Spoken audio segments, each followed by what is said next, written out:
Lokrajya academy मध्ये तुमचं स्वागत आहे। आता विद्यार्थी मित्रांनो, तुम्ही जर पिंपरी चिंचवड या किंवा पुणे या परिसरामध्ये अकॅडमी शोधत असाल तर आपल्या अकॅडमीला भेट द्यायला विसरू नका। किंवा कुठल्याही अकॅडमी मध्ये गेल्यानंतर या गोष्टी खूप महत्त्वाच्या आहेत। पहिलं म्हणजे त्या अकॅडमी मध्ये लेखी परीक्षेची तयारी कशी करून घेतली जाते याबद्दल प्लॅनिंग असेल। त्यानंतर तुम्ही पहिल्या दिवशी गेल्यानंतर लगेच फीस भरायची नाही, त्यांचे डेमो लेक्चर किंवा लेखी परीक्षेचे डेमो लेक्चर, ग्राउंडचे डेमो लेक्चर सर्व पाहायचं।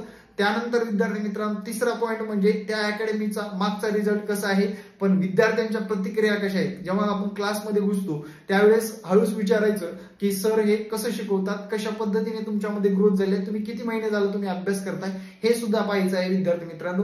त्यानंतर त्या अकॅडमीचे टॉपिक वाईज टेस्ट होतात ते सुद्धा पाहायचंय आणि आगामी काळामध्ये त्यांचं प्लॅनिंग काय आहे ते सुद्धा पाहायचंय विद्यार्थी मित्रांनो। हे सर्व काही तुम्हाला आपल्या लोकराज्य अकॅडमी या अकॅडमीमध्ये या सर्व सुविधा मिळत असतात। नक्कीच व्हिजिट करायला विसरू नका। आपला पत्ता आहे भोसरी, पुणे आणि विद्यार्थी मित्रांनो आळंदी रोडला आपली अकॅडमी आहे। सुसज्ज असं सगळी सुविधा असणारी, डिजिटल बोर्डवर शिकवली जाणारी, एकमेव पीसीएमसी मध्ये असणारी अकॅडमी म्हणजे विद्यार्थी मित्रांनो लोकराज्य अकॅडमी। धन्यवाद विद्यार्थी मित्रांनो।